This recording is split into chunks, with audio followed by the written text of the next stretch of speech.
All right, ladies and gentlemen, my name is Jackson. Welcome back to Chicago Bears Daily. My buddy Eric and I post, not currently daily, it's currently weekly Chicago Bears content, but once we get into the season and training camp, everything starts running. It's daily Bears content. So we have an article from PFF.com here, and they went through all 32 teams, kind of ranking running backs, receivers, offensive and defensive line, linebacker unit, and secondary. Now, my favorite way to do these types of videos are not seeing anything beforehand. I scrolled to Atlanta because they're like 2 down and the idea popped in my head, and they gave them just terrible grades.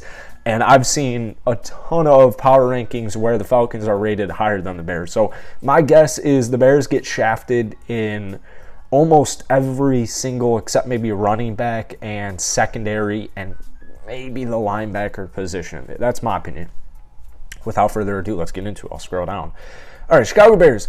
Rookies report in a couple of days on July 23rd. Veterans report on my birthday, July 26th. Okay, this is interesting. We'll go one by one. So running back unit, they gave him 16th. I would have to agree with this. I mean, just right off the dome, this is probably one of the Bears' better, if not best, positions. Not only do you have David Montgomery, who is probably going to have a 1,000-yard rushing season. He's very talented, just a sturdy, reliable running back. Well, you also have Khalil Herbert right behind him, who he's kind of that guy where I think once Montgomery gets the defense run down a little bit later on in the game, that's when you throw in Khalil Herbert and he just bulldozes, jukes, left, right, touchdowns, catches, whatever he can do.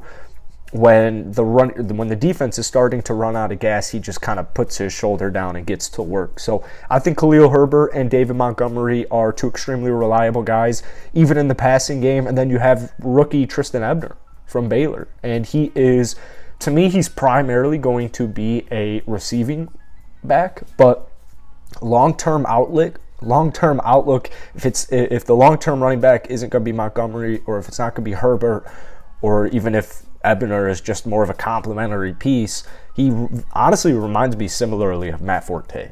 I think the Bears haven't had a running back like Matt Forte since Trestan Ebner, and I'm actually very excited to see how his career goes.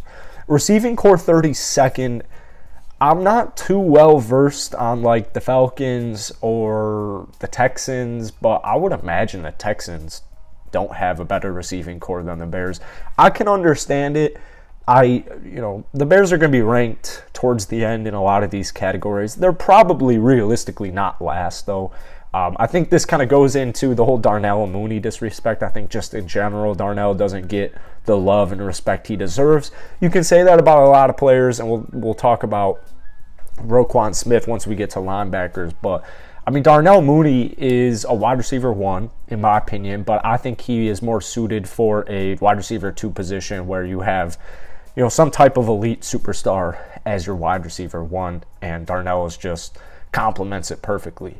But you also just got N'Keal Harry from the Patriots, so those are probably going to be the 1-2. And then you have Velus Jones Jr. out of Tennessee, 3rd-round draft pick. And I'm excited about Velus Jones Jr. We've made a ton of videos on this channel, just kind of hyping up Velus, getting ready for it. He's gotten a lot of praise up till this moment on the Chicago Bears and their coaches.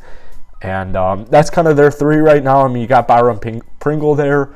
You do have some other players like St. Brown, but for the most part, I would have the Bears probably not last. Although, it's going to be contingent on how does Velus look? How does Velus perform? How does Byron Pringle, St. Brown, do these guys, are they going to break out? Is Darnell Mooney going to cement himself as a legitimate wide receiver 1? Can N'Keal Harry turn around his career, his very young career, just because it wasn't working in New England? We'll see, man. We'll see. So offensive line and defensive line both coming in at 31st, second to last. Both are a work in progress, man. That's just bottom line, work in progress. Offensive line, I do like a lot of the strides, whether it was in the draft or whether it's free agency. Guys like Lucas Patrick, I think the Bears are improving on the offensive line. Same thing goes for the defensive line. I think Eddie Goldman just retired a couple of days ago.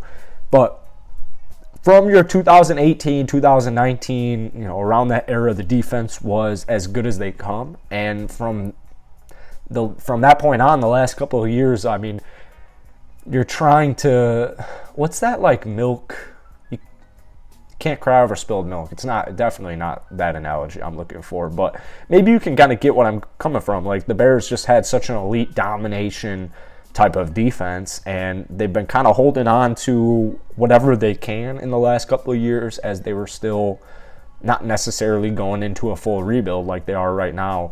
And it's going to take some time, man. It's just going to take some time to build those pieces up. So I have a fact, or I know for a fact, that one of these guys on one of the lines is going to step up and kind of look promising, possibly like a future star here. And it might be Lucas I feel pretty good about Lucas Patrick specifically.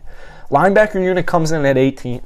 I really like this. I mean, I have it really highlighted by Roquan Smith, the league's most underrated linebacker, and then Morrow. I think Morrow is extremely underrated as well. I think that was a phenomenal pickup by Ryan Poles. But really, it gets down to Roquan. I wish I had his stats right here, because Roquan's been getting like 120, 130 tackles almost his whole career.